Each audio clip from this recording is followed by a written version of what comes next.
తెల్లవారే వెలుగు రేఖలా పచ్చ పచ్చ పచ్చి మట్టి బొమ్మలా అల్లి బిల్లి వెన్న పాల నురగలా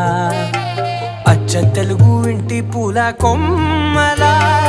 దేవదేవుడే పంపగా ఇలా దేవతే మా ఇంట అడుగే పెట్టెనంట బ్రహ్మ కళ్ళలో కాంతులే